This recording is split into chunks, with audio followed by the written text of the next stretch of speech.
Hey, hey, That's the Tomar, that's you. Hey, that's the name of the show. Look, Tomar, that's you. So I guess this one is the Mandalorian episode. Yeah, 100%. Oh boy, Mandalorian. It just ended. So Charlie, what'd you Yes. think of it?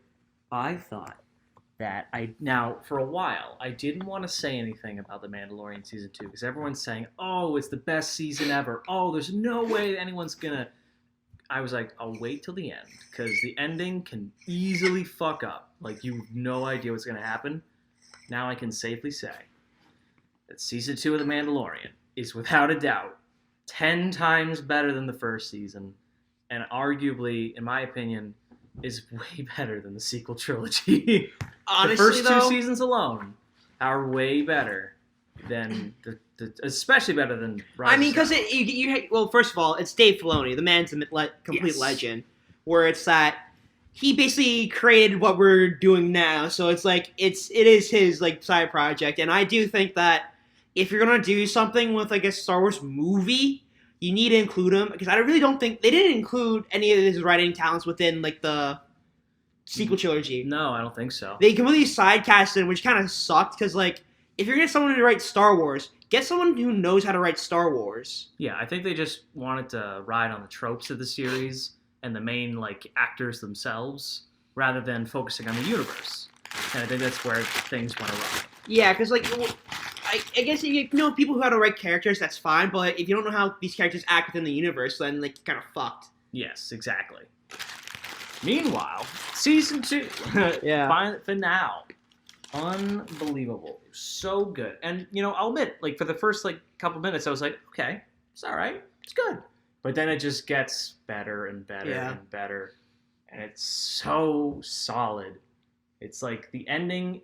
At first, I was like full on blown away by who showed up. Yeah, I did not expect that to happen. I'll Yeah. say that. And I guess we could just talk about spoilers now. Yeah, All right, so basically from second to last episode when Din Djarin literally says like, Moff Gideon, you have what I want. Something I want. You don't know it yet or how much it means to you. yeah, That kind of stuff, which is really cool because that's what he said. That's what Moff Gideon said at the end of the yes. It's end of it. Oh, I'll do what you do, right back at you, and your move. Yeah. So basically, Jin and Boba go to Bo-Katan. Bo-Katan. They go back to the shitty water planets, and they basically Yeah. get their help, and it's kind of fun because like they bring up the Clone Wars and how Boba Fett's not a real Mandalorian; he's a clone, which Yes. I enjoy because that's the right way to go about it. But technically, Jango Fett was a Mandalorian; he was a foundling, same as Jin. I kind of wanted him to win that altercation between that other Mandalorian. Shit. Yeah, Just because it's just like he's like one of those legendary characters, and he gets like to get a draw with this other. yeah, with other, which is also kind of sad because the original actor for Boba Fett died recently. Yeah, or the guy who made him died recently. Was it the guy who made it? I thought it was the actor. It was the guy who made him. Okay. The original guy who created him. I was It kind of blows too because like you probably didn't see the final one, yeah. which kind of sad in my mind, but like that's how it is. Especially with that end Yeah. credit scene. Holy shit. But later on, they go back to they go to Moff Gideon's ship, they board it, and then they get to the whole thing, and then Jin is facing off with Moff Gideon, and then obviously Jin wins, and then he gets the Darksaber. Yeah. But Jin brings back Moff Gideon in handcuffs, and he gives the thing back to Bo-Katan. I'm like, no, Nah. they said she can't take it, Can't and work. It doesn't work like that. they explain it perfectly where the sword doesn't have power, but the story does. It doesn't Yeah. matter who technically holds it; it's how you got it. It's in the a first symbol. place. It's the Yeah. point. It's like this is obviously it's like, oh, no one's gonna believe you if you don't have the story behind it. So yeah. And I personally, I kind of want Bo-Katan to die just because Yeah. I think she kind of outlived her character from the Clone Wars. I agree. But like, it'd be kind of cool to see Jin bring back Mandalore to its full power because like he's the one with the full Beskar armor too, and like it's one of those things where it's like that kind of person in power. That's what you want to have when you create a new Yeah. state. And what's basically. crazy about it is like when she first showed up in the Clone Wars, I don't think a lot of people remember this. She was like a lackey. She wasn't like this crazy No, like, she level like high yeah, no, queen. she was like a grunt, and like her sister was the queen. Yeah. She got handed the thing at the end of Rebels, I think. And that was kind of the thing where it's just like, oh yeah, like Obi-Wan at some point asked her like, oh yeah, wait, you're her sister? It's like, yeah. And it's just like, oh, okay, that was interesting. That's like a cool little trivia fact. But no, they and like, that's cool that they like did something more with that, and I'm fine with that. But it's just like, yeah, I feel she kind of did outlive her character, I feel. Outstayed her welcome, I would Yeah. say. But I mean, she's In a good way. Yeah, no, she's definitely improved, and I am excited to see where they go with her. But yeah, I definitely think that at first, well, here's the thing. At first, when like he brought back the saber, and he was gonna give it to her, I was like, okay, I understand the fact that she can't like. She can't take it, even though he concedes. it. Like, Yeah, but I was he like- does say I yield, and it's like that's not how it But- works. You need but- to be defeated hand-to-hand combat. Yeah, I was thinking like, but can't they just do a little quick spar and then just like if she loses and just give her to her? Yeah. But then I'm like, no, it has to be legit. It has to be legit. You can't physically give it up just because you want to give up. You have to fight to fight. You have to legitimately go. Because this is the way. Yeah, exactly. Which is kind of backwards in a way, right? Because if they kind of like think about tradition-wise, like like the Foundlings is like a cult, right? Yeah. The Dark Watch, it's a cult. The Death Watch is a Death cult, Watch is a yeah. cult, basically. It kind of is kind of a weird way to phrase, like, isn't the same thing when you're just, like, explaining the Darksaber ways. Like, that's pretty much is a power-hungry cult right there. That's going to lead to your destruction in the first place. Yeah, and it's like there's a lot of stringent rules, but they're meant for something. That's what their creed. That's what they follow. And I that's know. the point. It's kind of weird, but, like, she does call him out. You remember inside like when we get Child of the Watch, was that it? Yeah, I think that was what it was called. Yeah. I don't remember the episode title. I just remember the fucking octopus planet. Yeah, it was episode 3, I think, of season 2. Yeah. No, it was episode 3 or 4. Yeah, it was 3. It was either 3 or 4. 4 was the one with Cara Dune, and they were. Oh yeah, then they had to go into and then they find out 5 was Ahsoka. Ahsoka. Okay. Yeah, so they kind of There's a lot of shit that happened this season. Yeah. From episode 1 like till now, it's been from chapter 9 to 16. It's been a wild ride. I do think that we're probably not going to see much of a lot of other characters. Give me a second. My mom's calling me. Sure. So as Hello? we're continuing. Yes. It's like the common one, like the So everyone, as we're going on here, I'd like to give a shout out to Davis's sandwich he has here on the side. It's a lovely ham, lettuce, and cheese. No, or just give me on a flatbread. Looking pretty good. Maybe it's not flatbread. I don't know my breads. I'm not a bread man per se, but I'm more of a potato bread guy myself. Anyway, how you guys doing? I mean, obviously you can't really tell, but I'm doing all right myself. Yeah, I'll go with this one. It's a pretty calm day. Snowy. Yeah. It's whatever. But, yeah. It's crazy. Ugh. Oh, Davis, hello. How are you I'm doing? back. All right, so what we're talking about, Mandalorian, yes. So Yes. I understand, like the characters I think are gonna get kicked off for the next season at least is gonna be, the Ranger or. Yeah, the drop trooper. Just because she's practically getting her own show, the Rangers of the New Cara Republic. Dune, yeah. She's basically getting her own show. And like I really do think they're gonna split it off into like the Jin and the other Mandalorians relationship, because I think that's more interesting than like him and the other people's currently. Yes, I agree. And I think what Disney's trying to do now is just set up all these different factions and turn them into shows. Like you got the New Republic stuff, you got the Boba Fett stuff coming out later, and then you got the Ahsoka stuff. So it's all flavors, and I guess what they're trying to do is do like a shotgun effect where they're trying to see what sticks. Yeah, they're literally slapping what's spaghetti against the wall. Yeah, and seeing like what works and what factions I guess are liked more.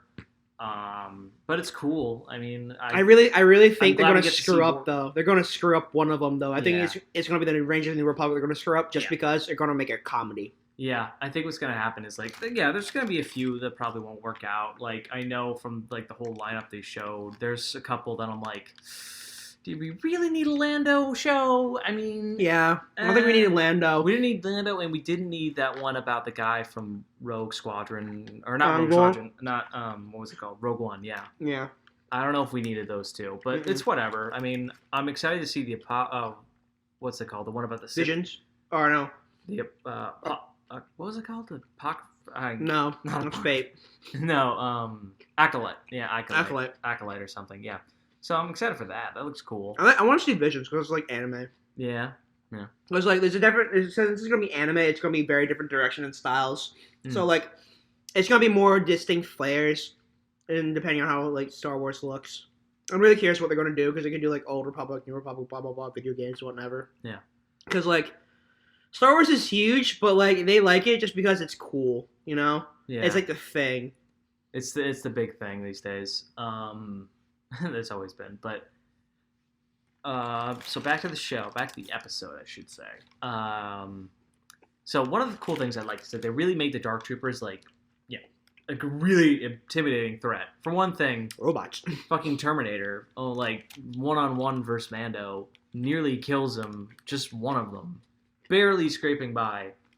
And then I heard some people complain about the fact that like, oh, it's super convenient that there's an airlock right in the room. I'm like, yeah, but you do realize that one, they're droids, two, they fly. So I don't, I know. Yeah, I'm like, we've also seen it before. They've come out of orbit. They have jetpacks. So I don't, it's like, Yeah.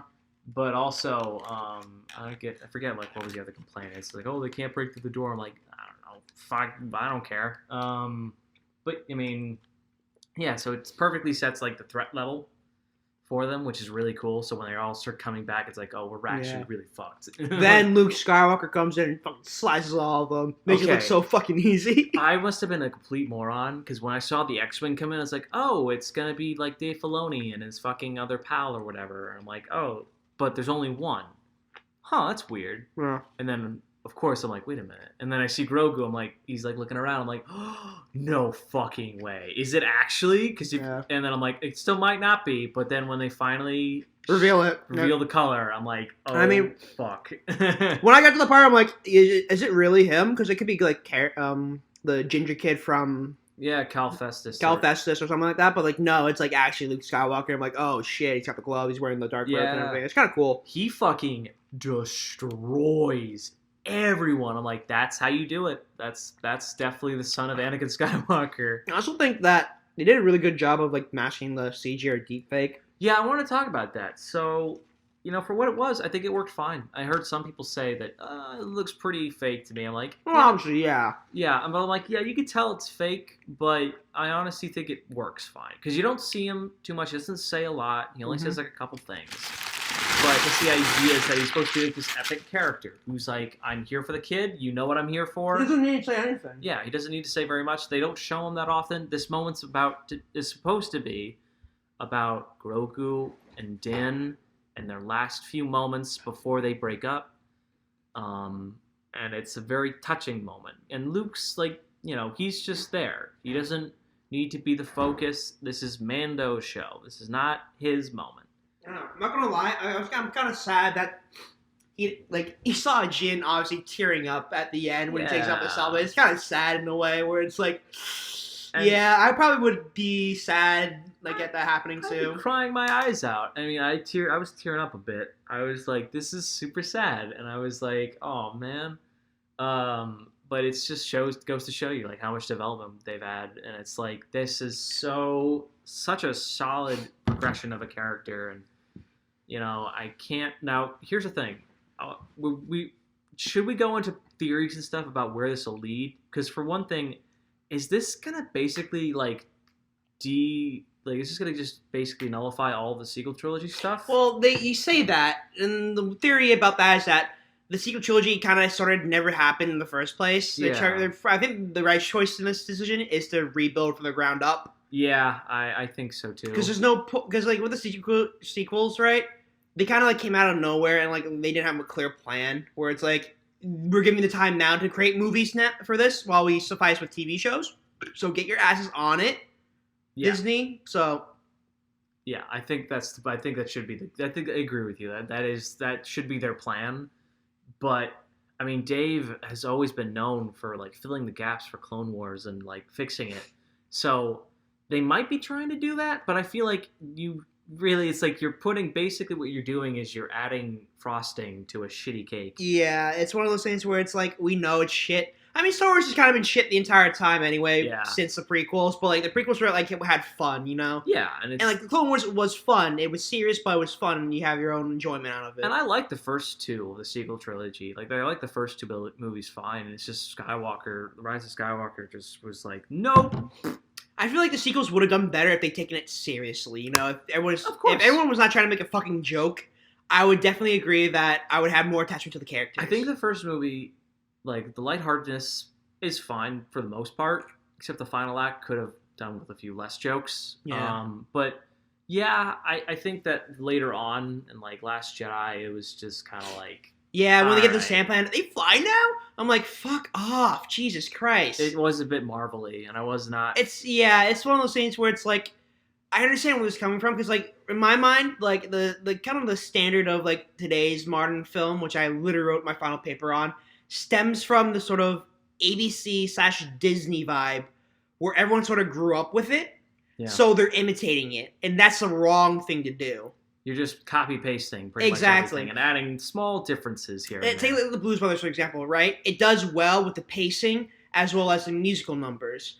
Yeah, and you could. But with current films, if you do something like that, it probably would be more in tune with just like kind of more laughter and like comedic moments between the two brothers. It would be watered down, and I think that's what it is. Is that things get watered down over time, and they try bureaucracy. They try to like just hone in on the one thing that works, and they try to like morph it however they can. Mm-hmm.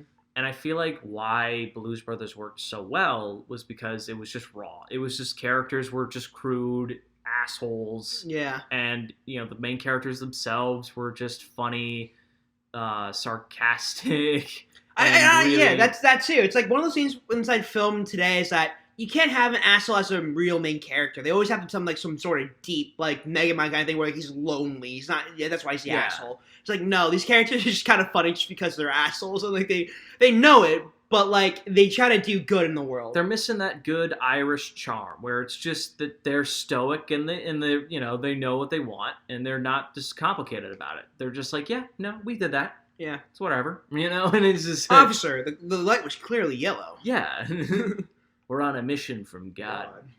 And but you can't have a nice premise. Like what they're doing is good. Like what they're doing, they're going to raise money for the orphanage. But the way they go about it, is real sketchy. They said it in the beginning of the movie. They were like, "Oh, we can get the money, no problem." But she's like, "No, I don't want your stolen money, Jake." And they're like, well, how do you want to? And it's just like, okay, we'll do it the band way. But even then, they do it their own. They steal a show from like the whatever from the country from the country folks.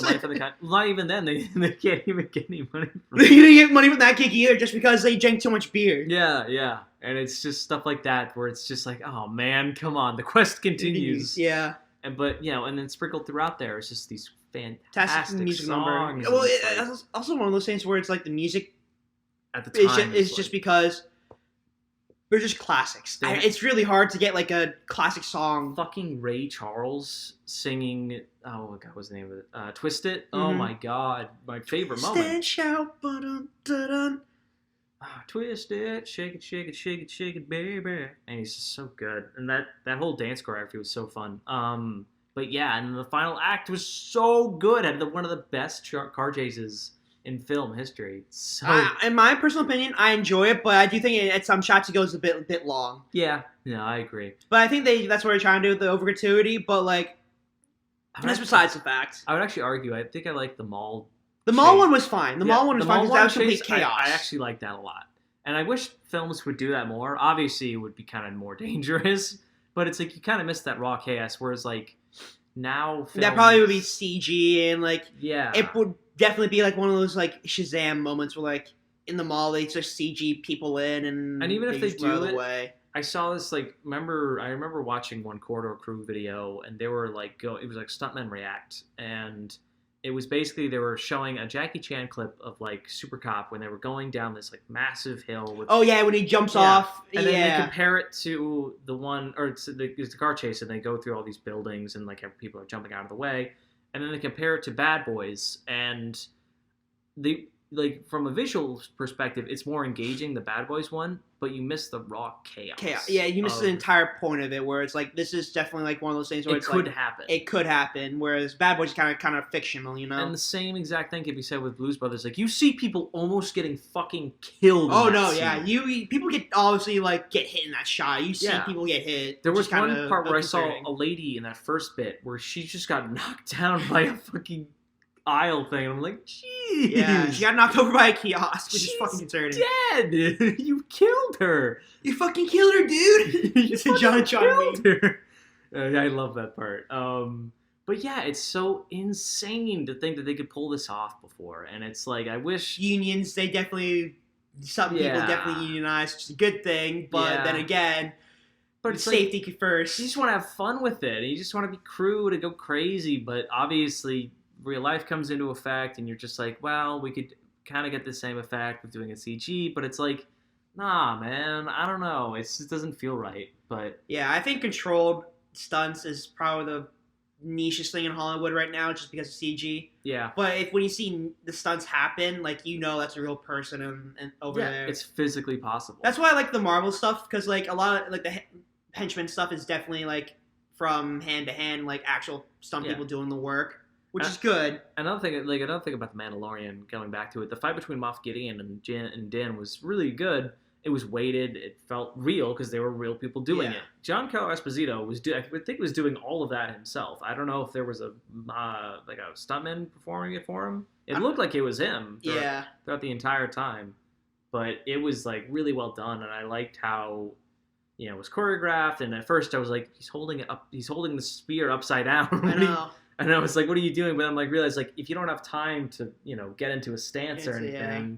You gotta fight choreography is hard in itself, just because you need to know the beats as well as knowing how to like work in with the 3D space. Yeah. Because like if you just like have this very large 3D space and like you don't do anything with it, it seems kind of boring. But like you've got people running around and like it feels a bit spaced out, but then you have a lot more room to work with. Yes, exactly. Go to wide shot when they break apart. Go to close shot when they get up close to each other.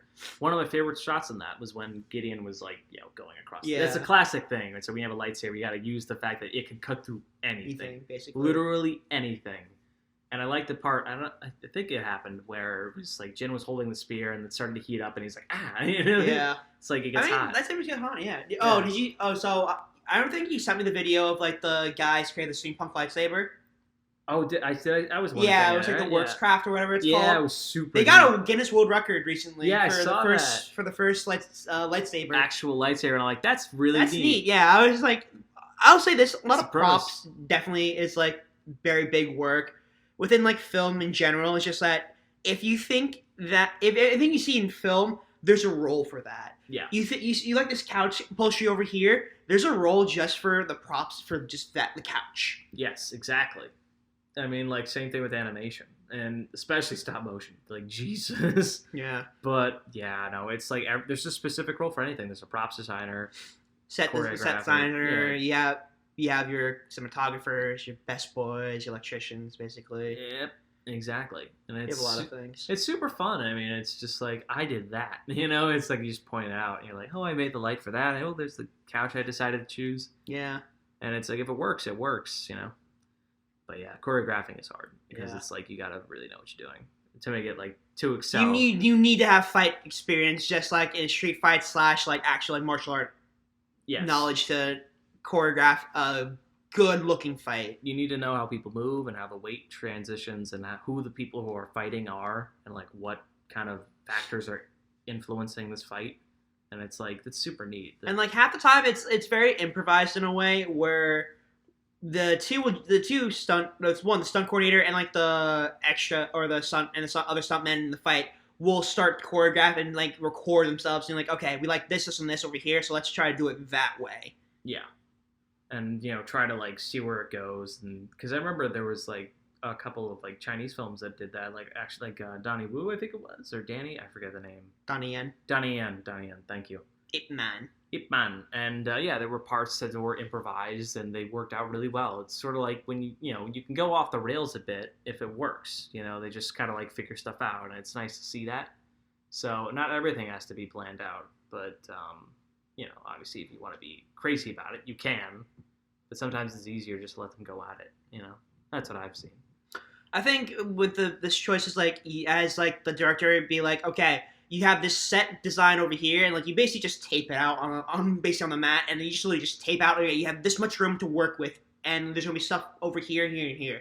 You need to find a way to work around that, and that's why I think is the prime example of like why you need stunt coordinators and fight choreographers. Yeah, and I think the best kind of choreographers are able to tell a story through the fight too. It's just like if for instance an Old Boy, when he's like fighting all those dudes in the fucking hallway, it's a back and forth kind of thing. If he goes to the right, he's winning. If he goes back, he's losing. And it's a nice thing where he gets stabbed and he like falls to the ground and he gets back up and he does his thing.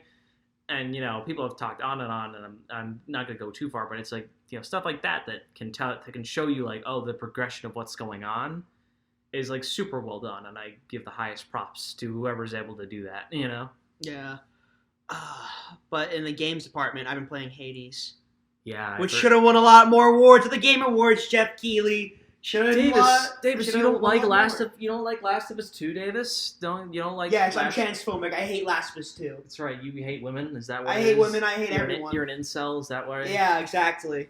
God, I do think that Last of Us 2 should not have won the best story or best direction. I don't think they should have won direction, but the direction they should have not have won. Ghost of Tsushima and had a photo mode and everything. That's kind of like started the real like photo mode. Ghost should have won direction by far. Or Hades, because like that's completely something different. We don't really see that too often because it's super giant games, and like whatever they come out with has been a hit constantly. Yes, it's one of those things where it's like the indie game outperforms the AAA, and that kind of realigns the fact is like, do you really need to have AAA games now when a small indie developer with in-house voice actors can just do something better with a game? Yeah.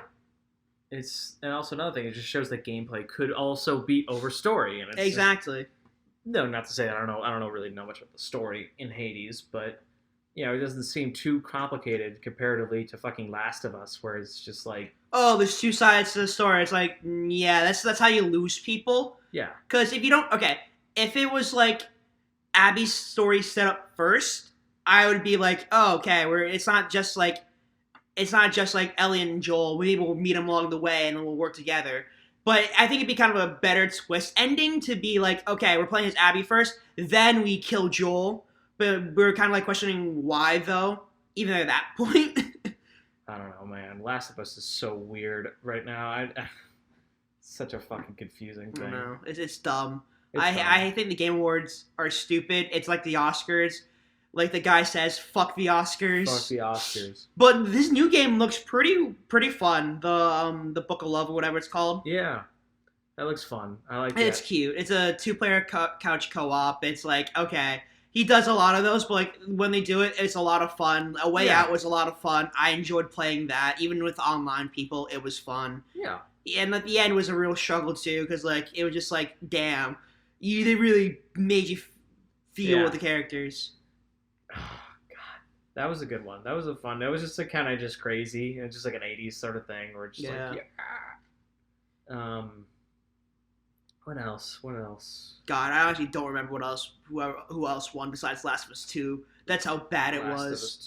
Last of Us 2, Sephiroth, Last of Us 2. Yeah, Sephiroth and Smash, I guess. That's one of the things where it's like, I understand why, and it's a cool pick, but it wasn't my pick.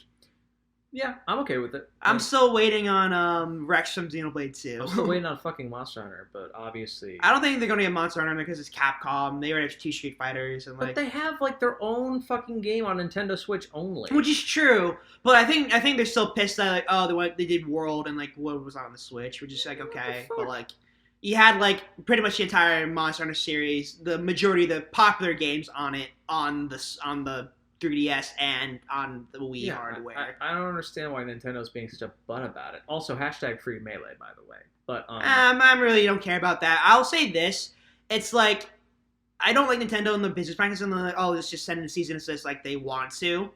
But it's also one of those things where it's like it is like a 20-year-old game that should have died out a long time ago, and if you're making money off of this, you really should just kind of grow up out of it. honestly, it's like I think it's like do whatever you want to do personally for me, and it's like if you want to enjoy something, I'm not gonna harsh you on it. But it's like I just don't understand like why don't they just leave it be? Like that's the idea. Is like that's what everyone thinks is like as long as you just leave it be, it's fine. Well, that's the Don't thing though, because like I agree with like Nintendo's part. Like you need to keep an eye on this shit, because literally like 10 people were like pedophiles or something like that. yeah. Which is like I understand Nintendo's decision was like, yeah, we need to keep a close eye on it, and like if you see anything suspicious, then it's that, yeah. Right. But like if it's an online thing, like just because it was just only because the online because they added a mod to it. Like that should encourage online play and discourage like in-person tournaments.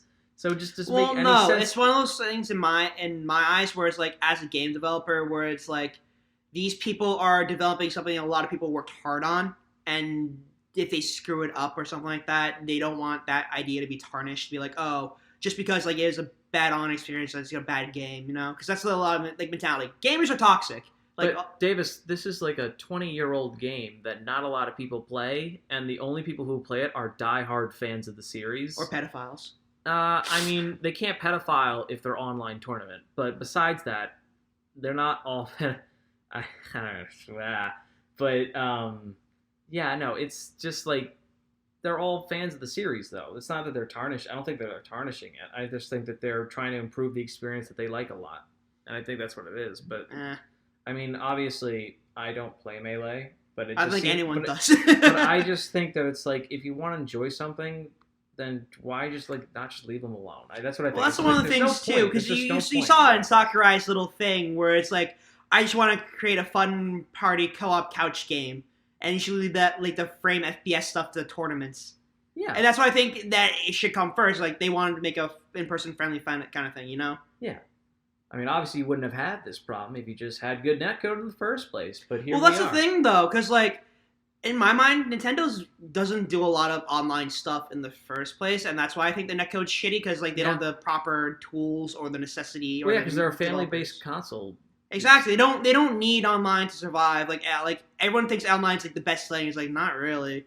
You still if some person has shitty internet, like you're still on a losing fight. So like no matter how best your netcode is, you're gonna be shitty internet. Like who cares how it plays? Yeah, I Like mean, this is like it's a white privilege kind of thing where it's like gamers like to complain about a lot of things and they don't like to give compliments about a lot of things. yeah, I like to compliment Smash a lot just because it's a fun game I could play with friends. yes, I don't care if I could play online with them or like within this kind of stuff. We could just maintain distance. It's one of those things where it's like I don't need this to survive. And what I mean by it's like I just feel it's unnecessary. I feel like it's just they could have overlooked this and it wouldn't have been that much of a problem. But because that it was like they added something new that could have improved the experience, it just kind of annoys me that they just get rid of it because of that one I thing. also And it's think like, that it's one of the organizers' fault too for making such a big statement about it. Being like, yeah, it's all Yeah. Nintendo's fault. When we actually out, it was like, maybe not in the entirely. Maybe you should have checked with them first before you make the announcement, saying, "Hey, we're using this to play online. Is this okay?" Instead of having Nintendo send the cease and desist first. don't bite the hand that fed you. Always you know? ask, and that's the thing. Nintendo was sponsoring this no matter in the first place. Always ask someone. It never hurts to ask, like, "Hey, this is what we're going to be doing. Is this okay?" And if they say no, then you have time to change it, and like it's not that big of a deal. Right. I don't know. It's just like And like Nintendo GameCube controllers are long enough to provide a nice distance. It's one of those things where it's like if they literally rented out Airbnb and only had 2 people inside of it at a time and cycled them through, it would have been fine. I really think that the tournament organizers being really shitty about it and not providing the necessary materials. I mean, it's like when you say that stuff like that and you taunt them, of course they're gonna fucking lash out. You know, it's just people. I think, God, it's such a good. Because that's the main complaint about a lot of people is like, oh, I don't want to travel to like a concert hall and like be infected with COVID. Yeah. It's just like no, you take it if you take a test and like you get tested no that you don't have COVID, then you just fly out to your place and then There's literally ways to prevent this. It's not like, oh, online's the way to go. It's like, no, you still play in real life. You just need to prevent the spread, which is really easy to do. You wear a mask.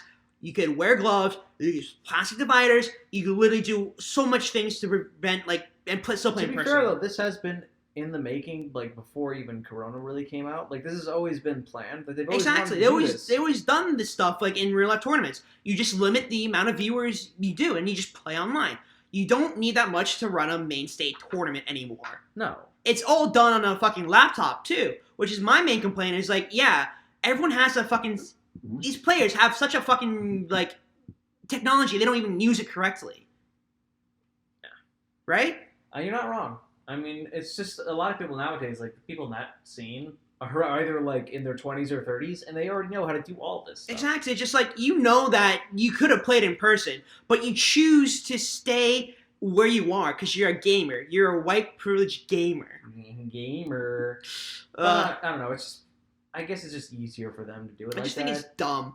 I don't know. I think this whole situation's stupid, but it's just, it just feels like corporate just punched fans in the face, and it's just like, why? You just like, I just ask myself, like, why would they do this? And then I'm like, I guess it's just because it's their game and they want to do what they want to do, but I just think that it's like, I think the best situation is just leave it alone. I think just leave them do what they want, and, you know, you could just tell them, like, oh, okay, we're gonna profit from this, but in my eyes, Nintendo should just pulled out. That's what they should have done. In reality, they should just pulled out. That's one thing I would say as that's a business decision. Like, yeah, if you keep doing this, we're just not going to support you or sponsor you.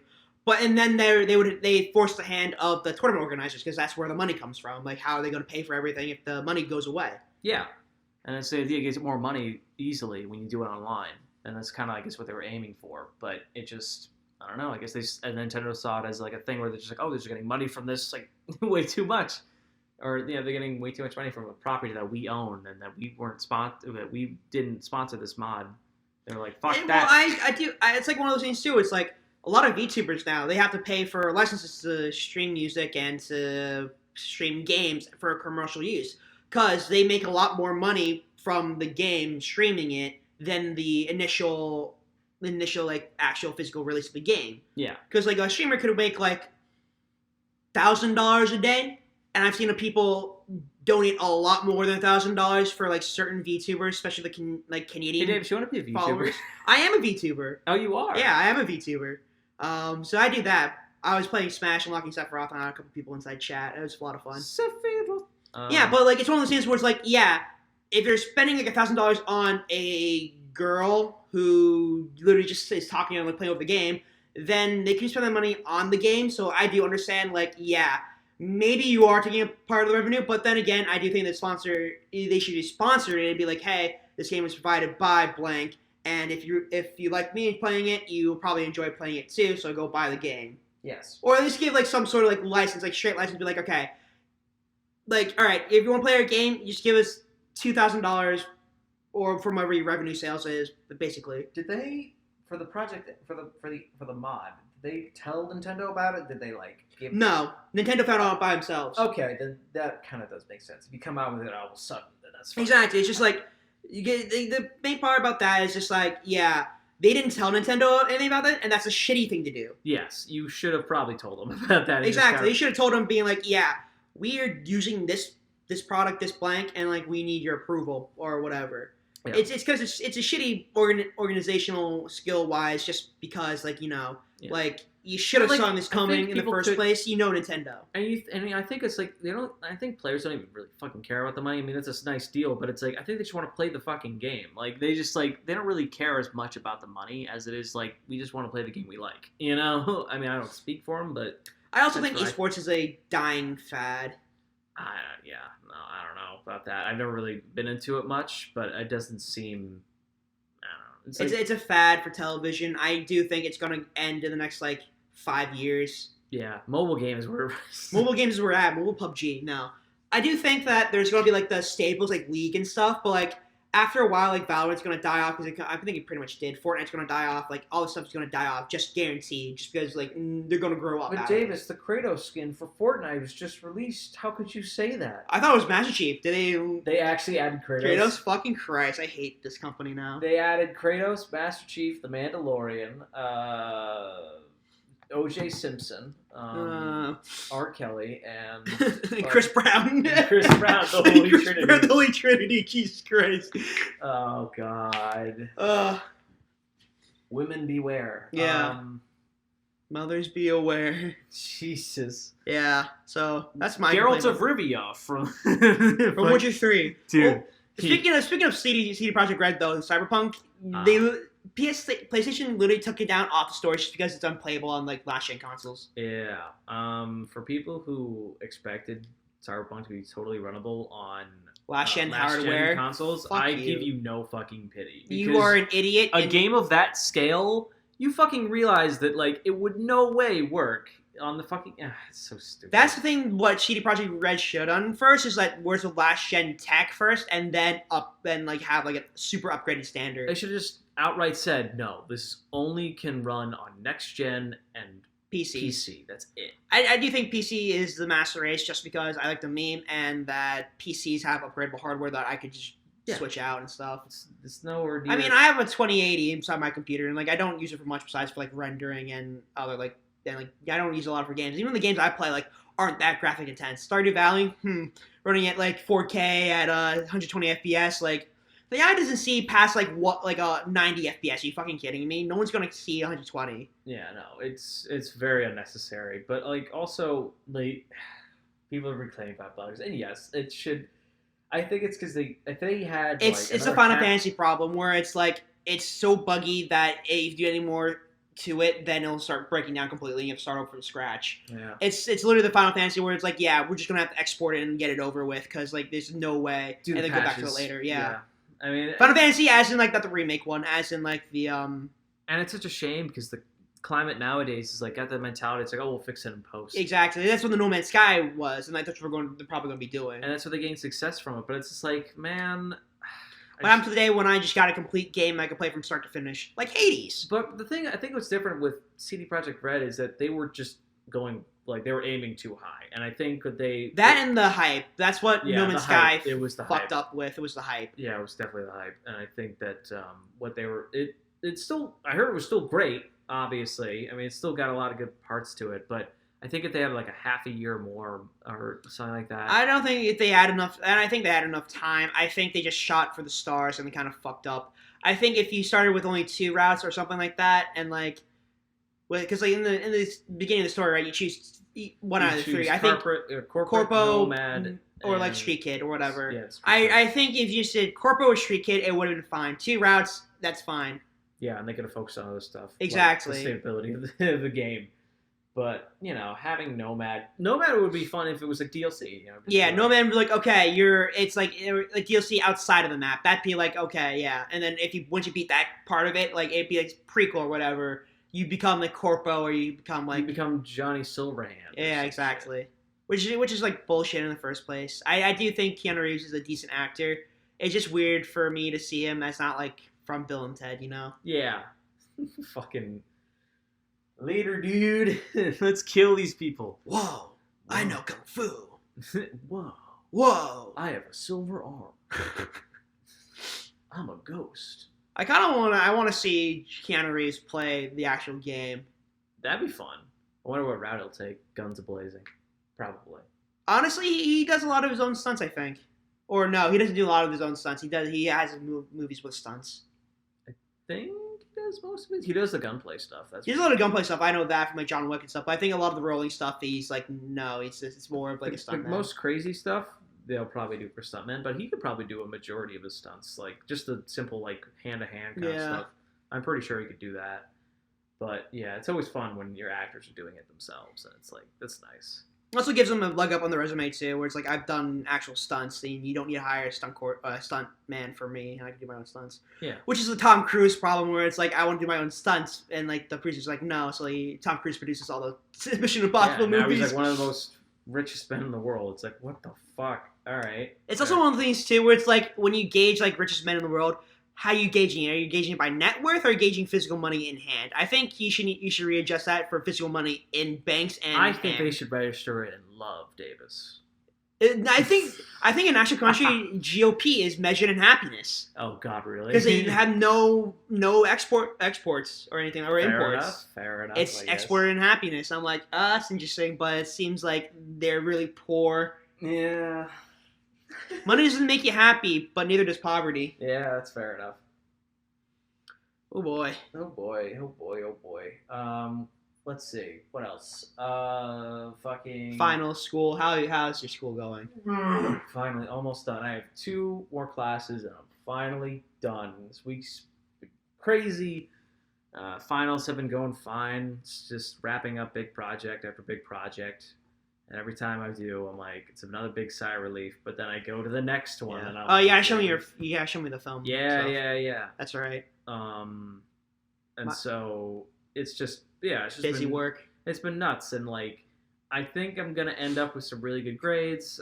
Most likely, it's probably gonna be the case. Obviously, knock on wood, but it's definitely definitely good. It's definitely been good. It's been a good semester for me overall. Ironic considering that this fucking year has been like the worst thing ever. So it's it's getting better, and I'm excited to continue to work with my class and see what else I can go, because we got personal projects next semester. We're gonna do personal films, and that'll be fun. Yeah. Do you have to do all the work yourself, or I think you can group up with people? Maybe I have to ask her. I think you have to do stuff on your own. Okay, so you got the thesis stuff, and yeah, that's fine. My finals have been this week. I had been writing like 3 papers, and then 2 projects.